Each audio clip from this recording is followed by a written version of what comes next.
सांग माने जय Jagannath Odia web developer YouTube channel को आपण मानक पुणी थे बहुत बहुत स्वागत। Website designing and development PHP पार्ट-25 क्लास रे हमें PHP रे थिबा कांस्टेंट विषय रे जानिबा। लास्ट क्लास रे हमें PHP रे थिबा वेरिएबल विषय रे जानिथिले, तो आज रो एई वीडियो रे हमें जानिबा कि PHP रे कांस्टेंट कोन। सेति मोर टाइटल होचे आज रो कांस्टेंट इन PHP। तो सांग माने भाई भौणी माने मु आपण मानकु वीडियो स्टार्ट करे पूर्व एती कथा कहया पई चाहिबी कि जो माने मो चैनल रे जोड़ी के अछंती आ जो माने मो चैनल नुआ विजिट करूचंती काइंडली मो चैनल को सब्सक्राइब कर दियंतु, पाखरे थिबा बेल आइकन को नोटिफाई कर दियंतु, जेमति कि जहां भी किछ मो वीडियो मु अपलोड करबी आपण माने देखि परिबे आ बहुत किछ सिख परिबे। तो संगे मते गोटे मोटिवेशन मिलिबो, मु ए टाइप रो वीडियो आपण मानक पई नै के आसी परिबी।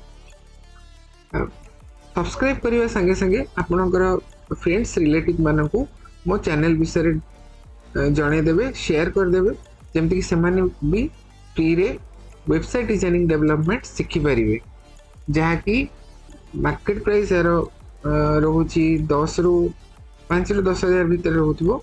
तो जहा कि सब वीडियो मोर YouTube चैनल रे कंप्लीटली फ्री रे पाइबे और बहुत किछ सिखि परिबे। तो आज रो वीडियो को चलंतु स्टार्ट करिबा। तो ये आपण मैंने देखी पारे आज टाइटल हूँ what is constant in PHP। तो कांस्टेंट कौन PHP रे आज जानिबा। फर्स्ट लाइन में लिखी कांस्टेंट्स आर लाइक वेरिएबल। तो कांस्टेंट आर लाइक वेरिएबल ता माने कोन, आमे जेमिति PHP रे वेरिएबल को डिफाइन करथिले एग्जैक्ट सेमती PHP रे constant को हमें define कर परिबा। Other than that, once they are defined, they cannot be changed. That means those value cannot modified. ता माने कोन, constant PHP रे गोटे वेरिएबल जहा कि थरे डिफाइन हे सारला परे हमें ताको चेंज करि परिबा नाही। That means those value cannot be modified। यानी ये जो कांस्टेंट केते बेले भी हमें मॉडिफाई करि परिबा नहीं। ठीक अछि, नेक्स्ट हमें जिबा ए constant is an identifier. A constant माने होची कोन ना आइडेंटिफायर, गोटे नेम। ठीक अछि, गोटे वैल्यू रो नेम को हमें कांस्टेंट कहि थाउ। फॉर ए सिंपल वैल्यू मु लिखिची आमे जेमिति डॉलर साइन देकी गोटे माने वेरिएबल सेट करथिले, देन सेई जो वेरिएबल रे गोटे वैल्यू को असाइन करथिले एग्जैक्ट सेमिति आमे कांस्टेंट रे भी गोटे वैल्यू को असाइन करि परिबा। ता माने आमे गोटे वैल्यू रे गोटे आइडेंटिफायर को असाइन करि परिबा। ठीक अछि, next which value can not be change during the PHP programming. तो जिते में कोड लिखा PHP कोड से कांस्टेंट रे थिबा वैल्यू चेंज हो पारिबो नाही, कांस्टेंट भी चेंज हो पारिबो नाही। ता माने आउथरे बुझाय पई चाहिबी a constant is an identifier or name for a simple value. आपण मानन को कहितली लास्ट आपण लास्ट वीडियोस रे भी देखि परिबे। डॉलर जदि हमें किसी गोटे डिफाइन करुचे देन इक्वल्स टू वैल्यू रे हमें दउचे, सेटा हमर वेरिएबल होची एग्जैक्ट सेमती हमें कांस्टेंट रे भी वैल्यू असाइन करि परिबा। ता माने गोटे सिंपल वैल्यू रो आइडेंटिफायर होबो कि ना कांस्टेंट। ठीक अछि, सेति पई मो लिखिची which value can not be change during the PHP programming. ए जो गोटे वैल्यू जदि आइडेंटिफायर बा कांस्टेंट भीतर रखुची से वैल्यू केबे भी कदापि चेंज हो पारिबनी जेतेबे हमें PHP प्रोग्रामिंग लिखिबा। ठीक अछि, त एटा आपण माने देखि परथे मु नोट रे गोटे लिखिची constant are always be global variable across the entire PHP programming. तो या माने आपण माने आगु को बुझि परिबे मु एबे जे ग्लोबल लोकल वेरिएबल विषय रे मु डिस्कशन करिनी। ठीक अछि, तो ये गोटे पॉइंट मु लिखी constant are always global variable. तो आमे कांस्टेंट वैल्यू को एंटायर प्रोग्रामिंग रे आमे यूज करि परिबा किंतु ताको मॉडिफाई करि परिबानी। ठीक अछि, नेक्स्ट आमे जिबा how to create PHP constant in PHP। How to create constant in PHP आमे केमिति गोटे कांस्टेंट PHP रे क्रिएट करि परिबा। To create a constant use the define function। तो ये जो फंक्शन को हमें यूज करिकी हमें गोटे कांस्टेंट क्रिएट करि परिबा PHP रे। ସେଥିପାଇଁ सिंटैक्स मु लिखि जी देखंतु define name value case sensitive. ठीक अछि, डिफाइन भितर तीनटा पैरामीटर रहइबो। ए जदि फंक्शन भितर किछि माने लिखुचंदी पास करूचंदी ताले ब्रैकेट भितर जहाँ भी किसी वैल्यू रहइबो सी हे जिबा आपनकर कोन ना ए तीनटा को हमें पैरामीटर कहिबा। गोटे हमरा नेम रहउची, अटे वैल्यू रहउची, अटे केस सेंसिटिव रहउची।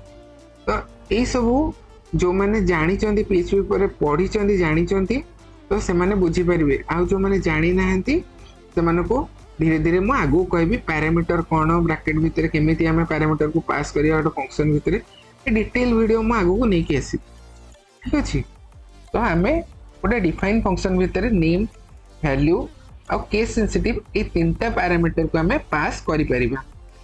तो एठी आपण मन देखि परथुवे defining case sensitive constant has been deprecated in PHP 8.0। तो सांग माने भाई भौणी माने आज वीडियो बहुत इंपोर्टेंट माने कहीं कि मु कहूची ना ये जो केस सेंसिटिव पैरामीटर अच्छी एटा डिप्रिकेट हो गलानी। माने ये जो केस सेंसिटिव को हमें यूज आउ करि परनु कोथरे ना PHP 8 वर्जन रे। तो ये जो केस सेंसिटिव टा हमें 7 वर्जन रे यूज करि परथिले किंतु PHP 8 वर्जन रे ये जो केस सेंसिटिव रो जदि आपण यूज करूचंदी ताले एरर थ्रो करिवो। ठीक अछि, एरर आसी जीवो फाइल माने प्रोग्रामिंग रे। यदि आपण आउटपुट माने आउटपुट रे देखिया पई चाहूचंदी मो नेक्स्ट क्लास रे जेतोळे आपण माननकू एग्जांपल देखेबी डिटेल वीडियो मो आपण मानन कहबी।